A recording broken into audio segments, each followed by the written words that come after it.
Good evening on the World News Tonight from BGI TV. First, the headlines. Tinubu intervenes as Jostling for Aiyedatiwa'S deputy hot up. CBN recovers 264.04 billion naira intervention loans from borrowers. Ohaneze chieftain hails Akedelu's effort in Igbo-Yoruba relationship. Nigerian civil defense officer dies after stepping on explosive at scene of electricity tower vandalized by ISWAP. On sports, AFCON is not a playground. Tijani Babangida wants Pesero Super Eagles. I am Morire Rabila Lawal, the news in detail.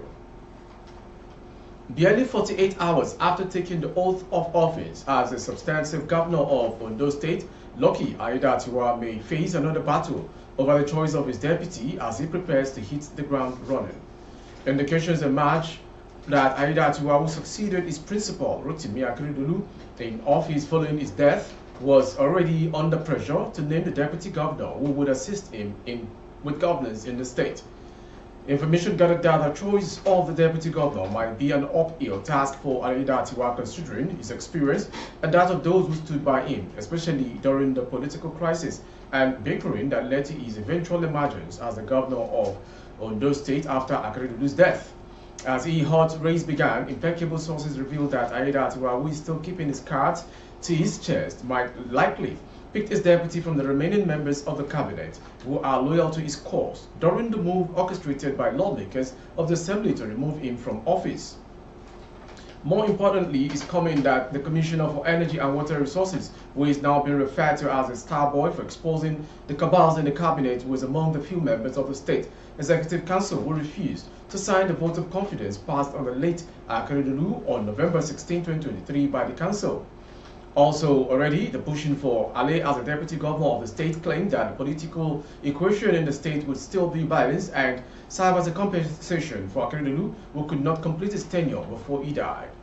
But according to information, the influence revealed that the president, although frowned at some actions of Aiyedatiwa shortly after the demise of Akeredolu, noted that the shopping for his deputy should not create another political crisis in the state.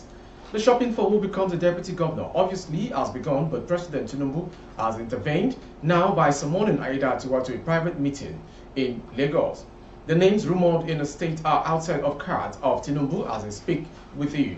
He wants someone who would not give Aiyedatiwa another crisis in the state because it's glaring that the president has his eye full on Ondo politics and he also wants his men, especially those who will carry on the legacies of late Governor Akeredolu. Don't forget how the president penned his tribute to condole the family of Akeredolu over his shocking death a few days ago.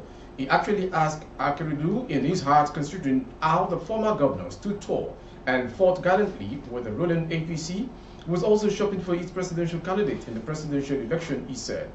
As the people await the choice of Aiyedatiwa'S deputy, information findings further showed that the leadership of the All Progressive Congress APC might be planning to settle down for Ifedayo Abegunde, the Executive Director of Corporate Affairs on the board of Niger Delta Development Commission, recently appointed by President Abegunde, hails from Akure. Abegunde, who is popularly known as Abino, was secretary to the state government SSG during Akeredolu's first time in office.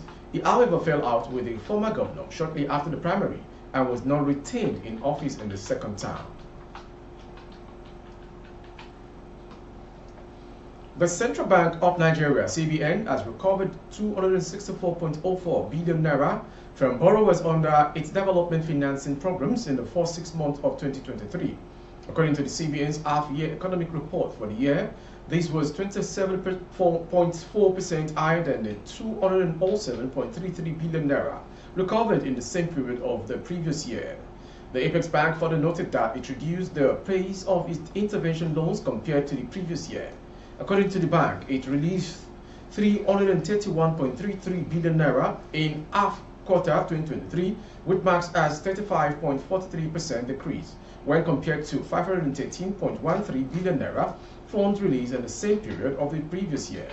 It also noted that 63 projects benefited from the financing programs in the first 6 months of this year.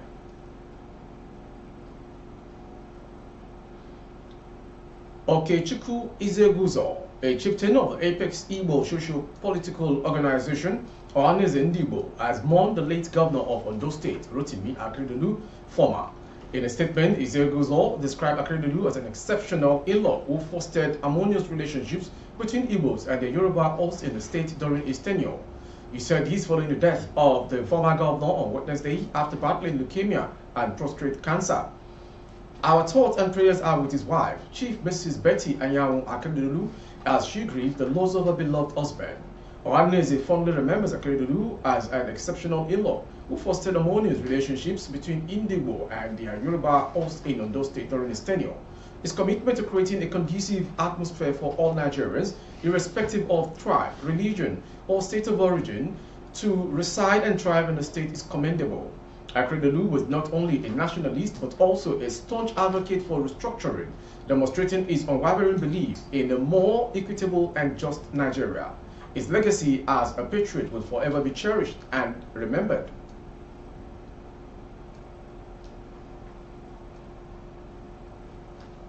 An officer of the Nigeria Civil Defense Corps, simply identified as Nuruddin on Thursday, reportedly died after stepping on an explosive at the scene of a vandalized electricity tower along Jakana-Ano Road in Borno State. Zagazola Makama, a counterinsurgency expert focused on the Lake Chad region, reported on his verified X handle that the security operative died after stepping on a minor line while inspecting the vandalized electricity tower. He posted a photo of the deceased at the scene of the incident with the text, "This was the last photo of Nuruddin, the NCDC personnel who stepped on explosive at the scene of the vandalized electricity tower. If you look critically, there was a tiny line across the path attached to the both component on his left and the right hand side. I guess that was the trigger."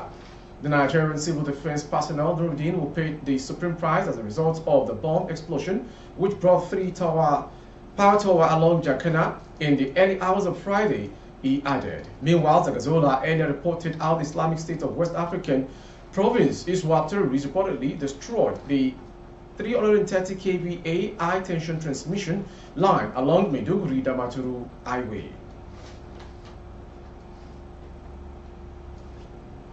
The Kogi State Police Command today said bandits terrorizing the Lokoja-Ajaokuta road have been dislodged by security forces. Information report that on Thursday afternoon, some bandits took over Lokoja and Ajaokuta Road in a bid to abduct motorists and passengers traveling on the roof. Kogi State Police Command Public Relations Officer SP William Oyeaya said the incident happened on Thursday at about 3 p.m.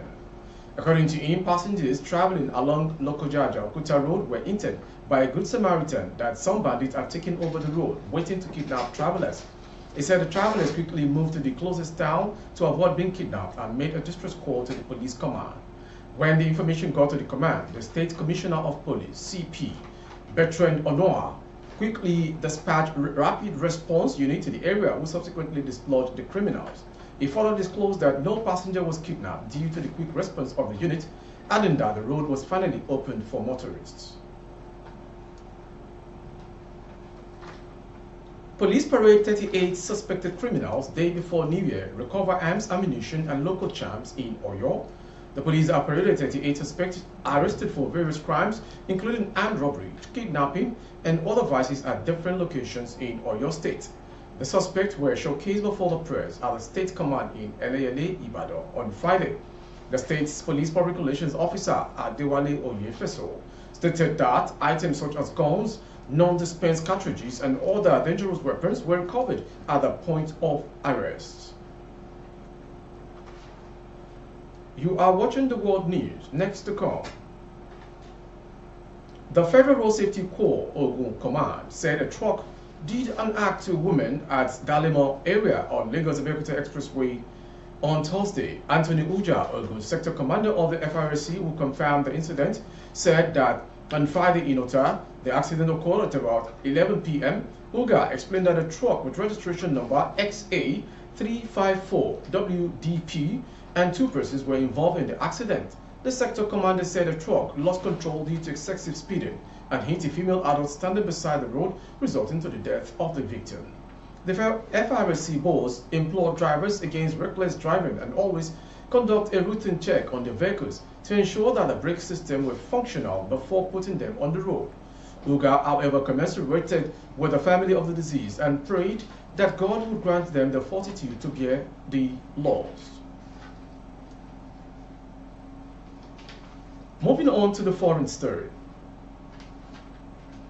Maine's top election official has disqualified Donald Trump from the state ballot in the next year's U.S. presidential primary election, becoming the second state to bar the former president for his role in the attack on the Capitol.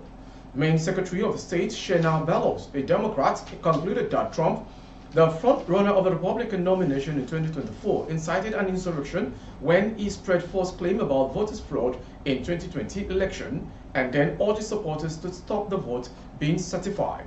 Bellows suspended our decision until the state Supreme Court ruled on the matter. The decision on Thursday came after a group of former Maine legislators said that Trump should be disqualified based on a provision of the U.S. Constitution that bars people from holding office if they engage in insurrection or rebellion after previously swearing an oath to the United States. The ruling, which can be appealed to state courts, applies only to March primary election, but it could affect Trump's status for November general election. It likely will add to pressure on the U.S. Supreme Court to resolve questions about Trump's eligibility nationwide under the constitutional provision known as Section 3 of the 14th Amendment.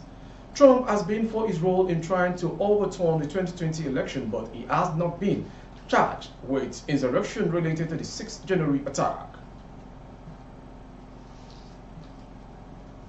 Finally, sports. Former Nigerian international Tijani Babangida has sounded a note of caution and warning to the Super Eagles and the coaching crew over any thought that lightweight teams will be pushovers at the 2023 African Cup of Nations AFCON in Cote d'Ivoire. Nigeria has been dubbed as one of the favorites to win the tournament, kicking off on January 13, 2024. However, recent results have shown that the three-time African champions can struggle against the so-called minors.